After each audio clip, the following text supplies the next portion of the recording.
welcome back to IMATS Live. We are here in New York City at IMATS, and we are at the amazing museum that Makeup Artist Magazine and IMATS has. And I'm here with a very special makeup artist, Mr. Josh Turi. How's it going? How are you doing? I'm wonderful. Thank you for being here. Are you kidding me? Thanks for hanging out with me. This is awesome. Now, most people know you as, for 15 years and still counting, being one of the top makeup artists at SNL, Saturday Night Live. Hello, makeup artist dream. But your other job, your day job, I suppose, is curator of Makeup Artist Magazine's museum. You know, I've been doing this now, I think this is the 7th time I've done this. And I really love it. And for me, it's really self-serving too a lot. I am a huge makeup nerd. And like, I love... As we all are. Yeah, and I love to see anything that has to do with our field, and I mean anything that, and to meet other makeup artists. And for me, this is my chance to kind of get to hang out with some cool stuff. Yeah. So like, I can give you this big great thing about, a museum. No, I wanted to see the stuff. So But yeah, I love doing it, and it's it takes a lot of time to do. But if we can do it right, it's a lot of fun. Now, how did you start off to be the curator? How did this happen? To be honest, the first year that IMATS was coming to New York, I was just talking to Michael Key, and I was like, oh, it's cool, it's coming in, this and that, and I was like, and really out of nowhere, I was like, can I do a museum? And, so it was your idea. Yeah, and well, because I had been to like the LA show and I had seen the museum, and I said, do you have anybody doing it here? And he's like, no, I don't. You want to do it? I said, yeah. I had no idea what I was getting into, but it worked out. Wow. We kept you around for a reason, obviously. Me around for a reason. It's good. We got a good shipment of stuff this year. We have a really diverse group, and I love it. I really do. If I could do this all the time, I would be in a coffin by now, but I'd still love it. Okay. Well, we're going to talk a whole lot more about your job on SNL because it's the 40th anniversary this year for SNL. Yep. And we have a big anniversary panel of all the makeup artists on Sunday. Yeah, Sunday. So that's where we're going to get really down and dirty with the SNL talk. You know what? It's just going to be a lot of cool people here hanging out. A lot of cool stories. I can't wait. I got to eat my Wheaties to keep up with you guys that day. day. We're gonna have a good time. Sunday's going to be a fun day. Sunday fun day, babe. Yeah, Sunday fun day. Yeah. Well, what are we going to see here? What are some of the big pieces? You want to walk around and take a look? Or? Whatever you want to do. I mean, we basically are varied in anything from prosthetics to wigs to even beauty design for Orange is the New Black and things like that. So cool. Well, let's walk around and see what we see. Yeah. Go ahead. Cool. Yeah. I mean, we could probably just start right over here, if you'd like. I mean, these are some dummy heads from a company called Autonomous. They're actually from Los Angeles. Jason Collins and Elvis Jones. They're just incredible. They are, let me tell you what, those two guys, they're awesome. And from various jobs, this is actually from It's Always Sunny in Philadelphia. Yeah, okay. Yeah. So, I mean, these guys have been a friend, not only to me, I got a chance to meet them a few years ago, and they're just awesome. They're terrific friends of mine, too. I love them. They're just to be able to, they have no problem shipping stuff out. Yep. And like, we'll send it out, and I can't thank them enough for that. And Autonomous Effects, and they also have the only effects house in New Orleans. As well as Los Angeles, but they're the only ones in New Orleans. It was a pretty smart move. They branched that little satellite shot, so that's a good move, guys. And come on down. We have another. This is a company called Backstage Artistry. They're look at this African American wig. It's beautiful. They're here in Manhattan, and owned by a man by the name of Jared Janis, and he does wig design and hair pieces and that for a lot of Broadway shows, a lot of television shows. So you can just see some of the different things that we have here. Beautiful. And I mean, they're all, hand ventilated, lace. I mean, they're beautiful, and even facial hair, things like that. And Jared and he actually helps me out a lot of times. He'll build facial hair for any projects I have. He's called me in to help him out with projects. So we all help each other, A wig like this, just a wild guess, how long do you think it would take to hand ventilate that? Well, it's a hard thing to say because, of course, he would want a month. Right. But you never get that. You never get it. So I'll probably bet you he could get a hand ventilated wig out in a week or two or something. Jeez. But if forced, he could probably get it out in a week. Wow. And then he's gonna see this and go, "What are you nuts? No, 2 days." But it's just and it's all just, and this is a local shop here, Monster in the Closet with Jeremy Sell and Friends. So just a couple of pieces he's got in, and then we go down to, I like to vary it also into not only finished pieces, but having like molds.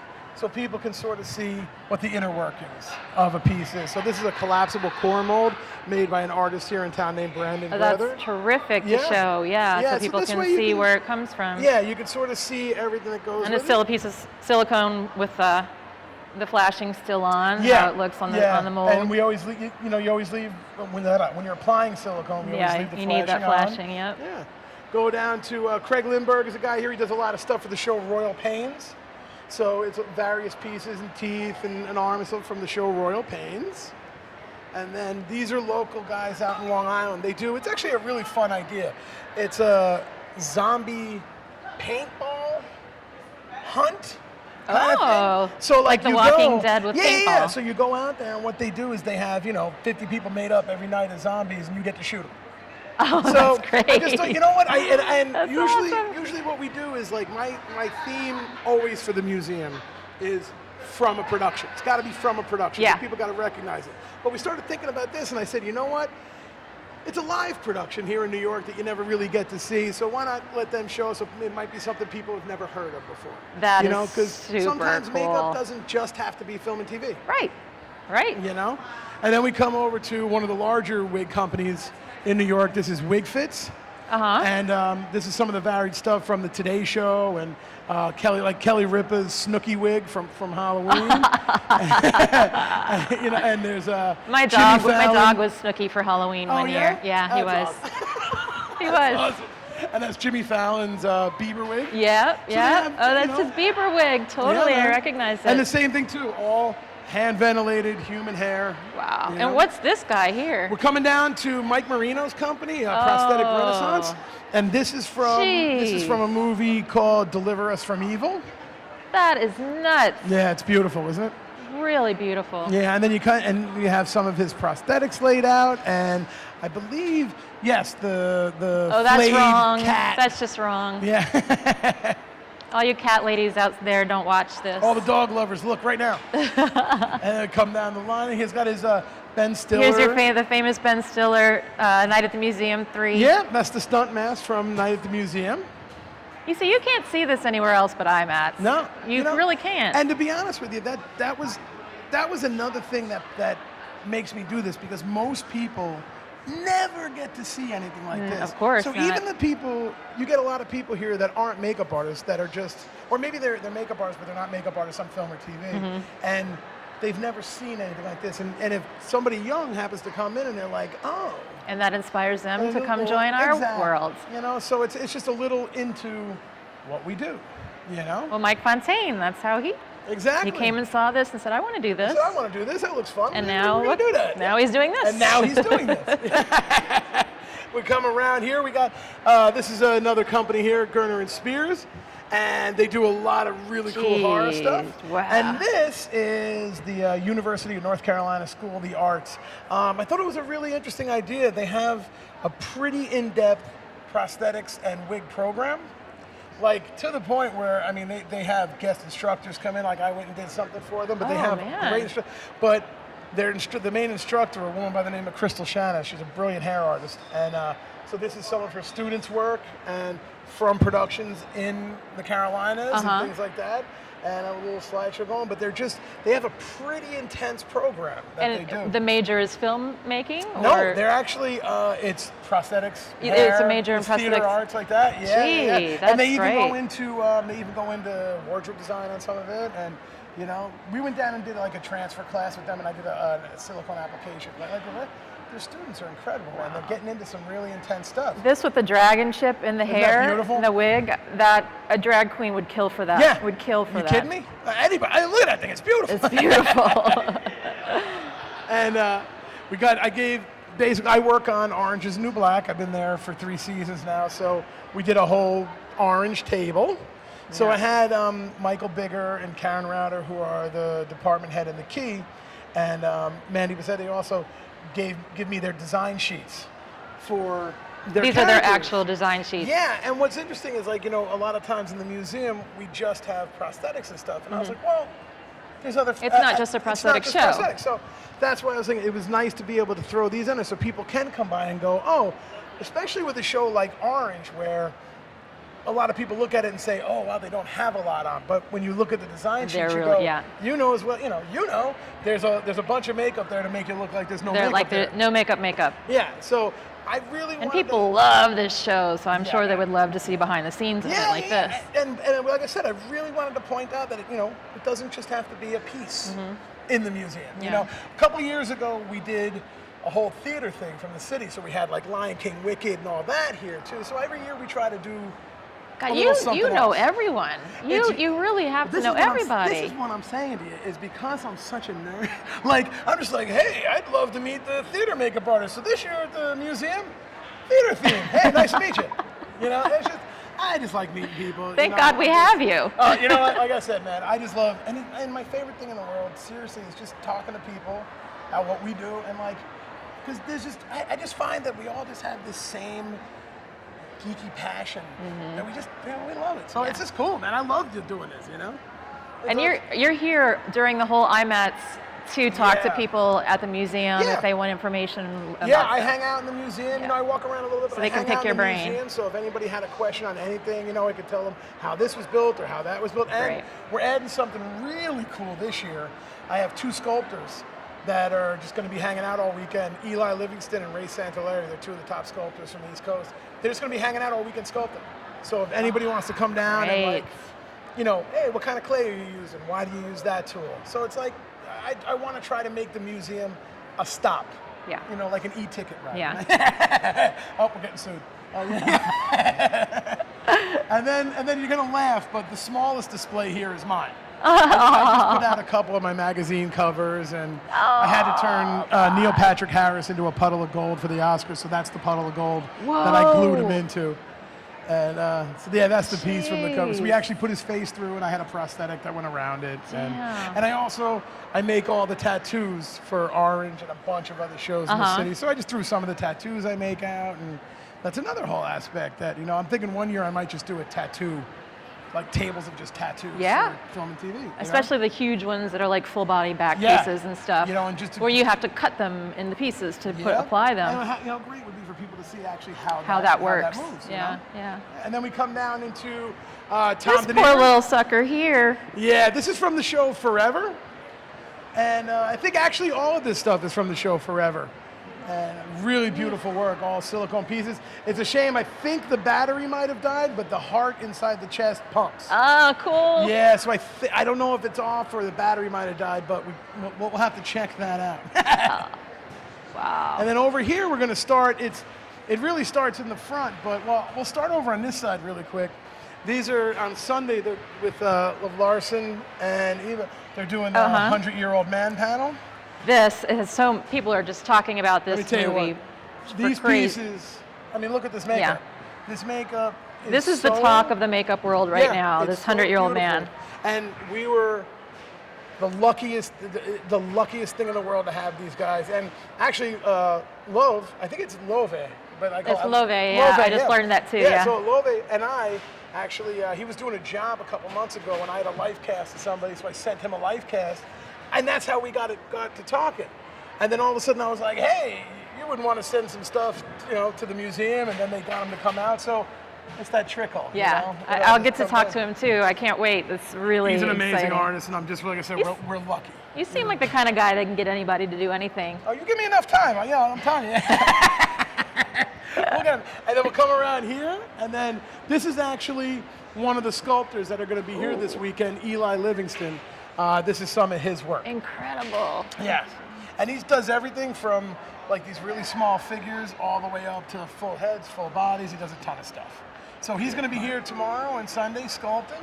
So, if you want, come on down, check out Eli, ask him any question you want. It's great. Great. Yeah. We'll probably get to air that too, so you can catch it from home. He'll be, like I said, as a matter of fact, he's standing right there. But and then we're lucky also with Jennifer Aspinall coming into town for the SNL thing. I also asked her if she could just send me a few pieces.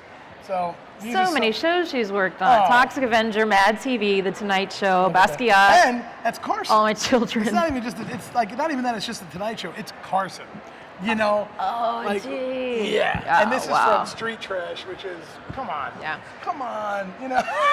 You know? Gee whiz. And then we start getting into the SNL stuff. Okay, this is like, the Holy Grail. Yeah. We have Rosanna Dana from Gilda Radner. I gotta bring another block for this, but that is, if you've seen the cowbell sketch, that's him the from, cowbell and the beard. So here's the photo of it. Here's the photo of him, but I just gotta get a block for it. We ran out of blocks. And Church Lady. Church Lady, and then you got Wayne and Garth. Yeah, and then you come around and we have Bronx Beat. Bronx Beat with Betty and Jody. Now, the funny story about the sketch Bronx Beat with Betty and Jody is two of the women that run our hair department. The hair department head is Betty Rogers, and her second is Jody Mancuso. Now, Jody is born and raised in the Bronx, and if you ever watch the sketch, they're doing her. Oh, no. And it's turned into a thing, so it's like for her, it's really funny to watch. You know? And then, of course, Gilly. Gilly, I love that. Yeah. There's a makeup artist in Los Angeles, very famous makeup artist named Jessica Anderson Crocker, and she does an amazing impression of Gilly. If you ever see her, make her do it. It's spot on. Everyone who sees her, make her do it. And then, like I said, we start getting into some of the prosthetics. And the Obama ears? Yeah, the Obama ears, and then a lot of the teeth, too. So all the different teeth from... Check out those teeth. Yeah, Justin Timberlake's in there, Alec Baldwin, Catherine Zeta-Jones. Yeah. I mean, there's just different Chris sets of teeth over the Kattan, years. Ashley Olsen, Jimmy Fallon. Yeah. Amazing. Julia Stiles, Kristen Dunst. Mm-hmm.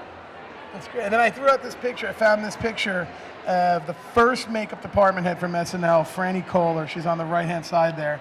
Oh, with Gilda in the chair. Yeah, with Gilda and Tom Snyder. And I worked with her years ago on a show called Third Watch. And she would tell me these stories about SNL, and she would say, oh, you're putting a bald cap on them? I said, yeah, we put bald cap. She goes, honey, we had one wig. You know, she was like, when we started, we had one wig. I mean, if you think about it, Dan Aykroyd didn't even shave his mustache when he did his Carter impressions. He was like, I'm not shaving, you know? Did he not? Yeah, I don't remember that. But she also did some brilliant stuff. Like, I remember John Belushi had to do, I think it was his Godfather impression. She built that nose out of wax right there on the spot. I mean, there was no pieces. Yeah. That was just a wax build-up nose. And you're like, do that now. Just think if there's anybody now that could do that. No. No.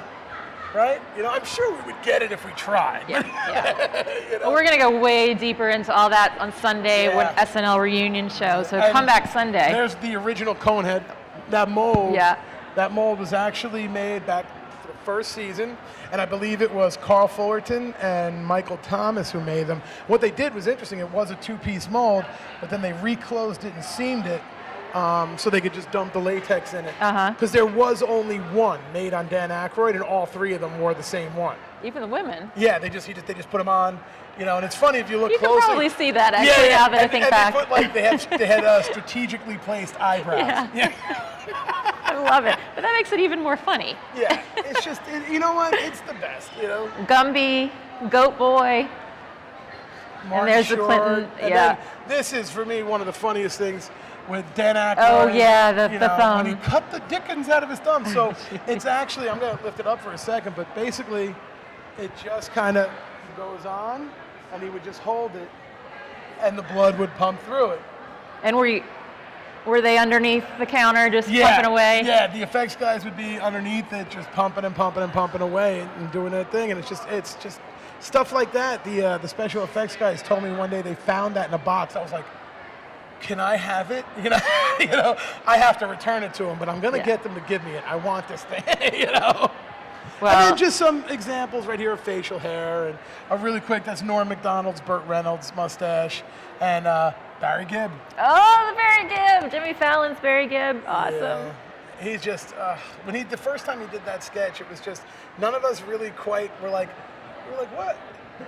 What is this? And then by the end of it, we were like, okay, that might have been the greatest thing I've ever seen. Yeah, totally. Wow, I mean, this is so amazing. This is Peter Montaigne's years. Okay. Yeah. Beautiful stuff. Well, you can't see anything like this anywhere else except IMATS. And No, and it's awesome that Michael Key lets me do it. I mean, I think it's awesome that you do it. I mean, Well, we're the lucky ones. you know what? I really do love it, and I try to go bigger every year. But like I said, I thank God he lets me do it. Because I'm just like, hey, so I'm gonna bring a truck in. Is that cool? He's like, take it easy. You know? Josh Turi, thank you. Thank you so much. This was great. It was great to get to talk to you more. I mean, we met Absolutely. very briefly last year, but it was nice to get to talk to you. You know? And we'll do a lot more talking on Sunday. I have no problem with that. I have no problem with that. But thank you for curating this amazing, That's awesome. Thanks keeping for it doing from this. generation You're to gonna be generation. interviewing people all weekend. You're gonna have no voice by Monday. You know? Oh no, I can talk. Yeah. I can talk. You and me right there. We're the talkers in the crowd. Well, thanks, guys. That's going to be the end of our coverage for today, but make sure you come back tomorrow and Sunday from 9 a.m. to 6 p.m., 9 a.m. to 5 p.m., Yeah. Saturday and Sunday, and Yep. meet amazing more makeup artists and more wonderful Come on fun down, stuff. hang out. Yeah. IMATS Live. Thanks. Take Good it night. easy.